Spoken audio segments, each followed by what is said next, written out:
അസ്സലാമു അലൈക്കും. ഇന്നത്തെ എൻ്റെ വീഡിയോ സെൻറ്റ് ഫിലോമിന ചർച്ചിനെ കുറിച്ചും മൈസൂർ കൊട്ടാരത്തിലെ ഗാർഡനെ കുറിച്ചുമാണ്.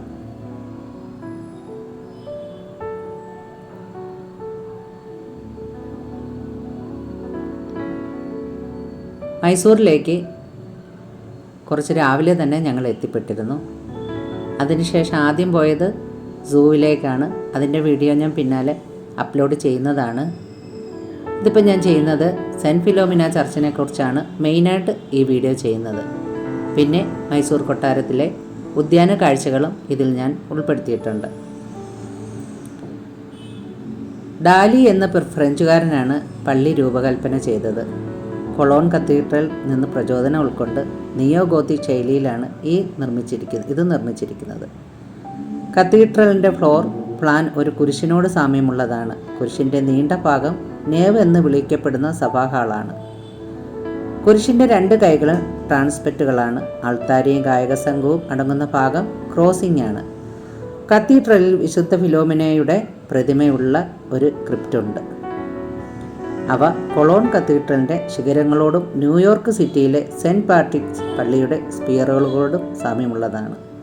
പ്രധാന ഹാളിൽ 800 പേർക്ക് ഇരിക്കാൻ കഴിയും. കൂടാതെ ക്രിസ്തുവിൻ്റെ ജനനം, അവസാനത്തെ അത്താഴം, ക്രൂശീകരണം, പുനരുദ്ധാരണം, ക്രിസ്തുവിൻ്റെ സ്വർഗാരോഹണം എന്നിവയിൽ നിന്നുള്ള ചിത്രങ്ങൾ ചിത്രീകരിക്കുന്ന സ്റ്റെയിൻ ഗ്ലാസ് വീഡിയോകൾ അടങ്ങിയിരിക്കുന്നു. ഏഷ്യയിലെ രണ്ടാമത്തെ വലിയ പള്ളിയായി ഇത് കണക്കാക്കപ്പെടുന്നു.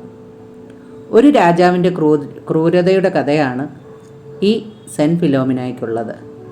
13 വയസ്സുകാരിയായ സെൻറ്റ് ഫിലോമിനയെ കല്യാണം കഴിക്കണമെന്ന് ആഗ്രഹിച്ച രാജാവിൻ്റെ ഒരു ക്രൂരതയുടെ കഥയാണ്.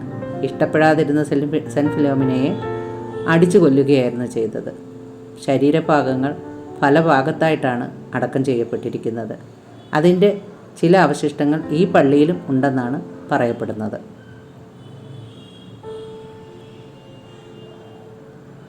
അപ്പോൾ ഈ പള്ളിയും പരിസരവും വളരെ മനോഹരമായിട്ടാണ് ചെയ്തിരിക്കുന്നത്.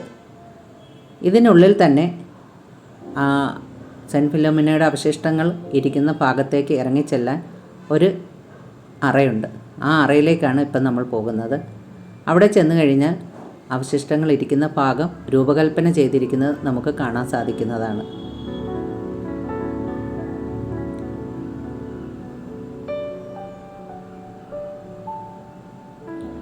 പിന്നെ അവിടുന്ന് ഒരു ഇടനാഴിയാണുള്ളത്. അവിടെ ഈ പള്ളി പണിയാൻ സഹായിച്ച ആൾക്കാരുടെ എല്ലാം പേരുകൾ രേഖപ്പെടുത്തി വെച്ചിട്ടുണ്ട്. അതിനുശേഷം ഈ അറയിലൂടെയാണ് നമ്മൾ പുറത്തിറങ്ങുന്നത്. പുറത്തിറങ്ങുന്നതിന് മുൻപായിട്ട് ഒരു പ്രതിമയും കാണാൻ സാധിക്കുന്നതാണ്. ഇവിടെ നമ്മൾ കാണിക്ക ഇട്ട് കൊടുക്കുന്നതാണ്. അതിനുശേഷം ഇതിലൂടെ പുറത്തേക്ക് വരുന്നതാണ്. പുറത്തേക്ക് വന്നാലും വളരെ മനോഹരമായ കാഴ്ചകളാണ് ഈ പള്ളിക്ക് ചുറ്റിനുമുള്ളത്. അപ്പോൾ ഈ കാഴ്ചകളെല്ലാം നമുക്കൊന്ന് കണ്ടുവരാം. ഈ വീഡിയോ നിങ്ങൾക്ക് ഇഷ്ടപ്പെട്ടാൽ ലൈക്ക് ചെയ്യണം, ഷെയർ ചെയ്യണം. ആദ്യമായിട്ട് കാണുന്നവരാണെങ്കിൽ ഒന്ന് സബ്സ്ക്രൈബ് കൂടെ ചെയ്യണേ. തൊട്ടടുത്തുള്ള കുഞ്ഞു ബെൽ ബട്ടനും കൂടെ അമർത്തിയാൽ ഞാനിടുന്ന വീഡിയോയുടെ നോട്ടിഫിക്കേഷനൊക്കെ നിങ്ങൾക്ക് കിട്ടുന്നതായിരിക്കും.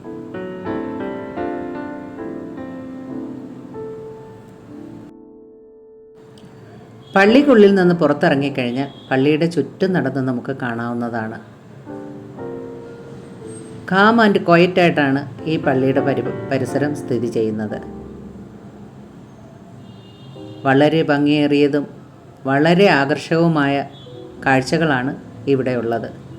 ഇവിടെ ഒരു ചെറിയ ഉദ്യാനത്തിൽ ആദം ഹവ്വയുടെയും സാത്താൻ്റെയും പ്രതിമ നിർമ്മിച്ചു വച്ചിട്ടുണ്ട്. സാത്താൻ പാമ്പായിട്ട് വരുന്ന പ്രതിമയാണ് നിർമ്മിച്ചു വച്ചിരിക്കുന്നത്. അത് കാണാനും നല്ല ഭംഗിയാണ്. പിന്നെ നമ്മൾ പോകുന്നത് മെഴുകുതിരിക്കാലുകൾ ഉള്ള സ്ഥലത്തേക്കാണ്. അവിടെ നമുക്ക് മെഴുകുതിരി കത്തിക്കാവുന്നതാണ്. പിന്നെ തൊട്ടടുത്തായിട്ട് ഒരു വലിയ സ്കൂളും ഈ പള്ളിക്ക് ഉള്ളിലുണ്ട്.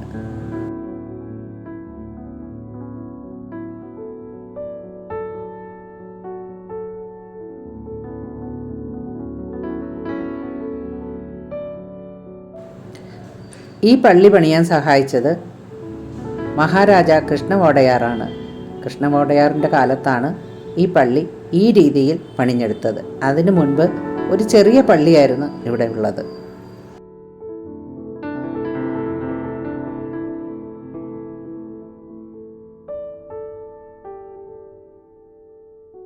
ഈ മനോഹരമായ കാഴ്ചകളെല്ലാം കണ്ട ശേഷം ഞങ്ങൾ പിന്നെ പോയത് മൈസൂർ കൊട്ടാരത്തിലേക്കാണ്. മൈസൂർ കൊട്ടാരത്തിൻ്റെ ഉൾഭാഗങ്ങളെല്ലാം ഞാൻ വീഡിയോ ഇട്ടിട്ടുള്ളത് കൊണ്ട് തന്നെ ഇത്തവണ ഉദ്യാനങ്ങളെക്കുറിച്ചാണ് വീഡിയോ ചെയ്തിരിക്കുന്നത്. ഡിസംബർ 1 മുതൽ 31 വരെ ഇവിടെ വളരെ മനോഹരമായ ഫ്ലവർ ഷോ ഉണ്ടായിരുന്നു. നമ്മൾ പോയപ്പോഴത്തേക്ക് ലേറ്റായിപ്പോയി. ആ ഫ്ലവർ ഷോയുടെ ബാക്കി ഭാഗങ്ങളൊക്കെ ഞാൻ ഈ വീഡിയോയിൽ ഉൾപ്പെടുത്തിയിട്ടുണ്ട്. ഡിസംബർ 1 മുതൽ 31 വരെ നമുക്ക് ഈ മൈസൂർ കൊട്ടാരത്തിൽ വന്നാൽ അതിൻ്റെ ലൈറ്റും ഫ്ലവർ ഷോയും വളരെ മനോഹരമായ പല പ്രോഗ്രാമുകളും നമുക്ക് കാണാവുന്നതാണ്. അവിടെ ചെന്നപ്പോഴാണ് ഞങ്ങൾക്കും അത് മനസ്സിലായത്. ഈ വീഡിയോ കാണുന്ന നിങ്ങൾക്ക് അത് മനസ്സിലായിട്ടുണ്ടെങ്കിൽ ഡിസംബർ 1 മുതൽ 31 വരെയുള്ള സമയങ്ങളിൽ എല്ലാ വർഷവും ഒക്കുന്ന സമയങ്ങളിൽ വന്ന് ഈ കാഴ്ചകളെല്ലാം നിങ്ങൾക്ക് കാണാവുന്നതാണ്.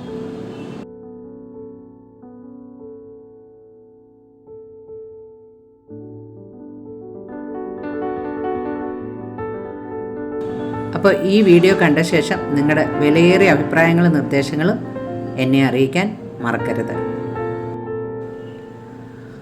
ഈ വീഡിയോയ്ക്ക് നിങ്ങളുടെ അഭിപ്രായങ്ങൾ കമൻ്റായിട്ട് രേഖപ്പെടുത്താവുന്നതാണ്. തെറ്റുണ്ടെങ്കിൽ തിരുത്തി തരാനും മറക്കരുത്.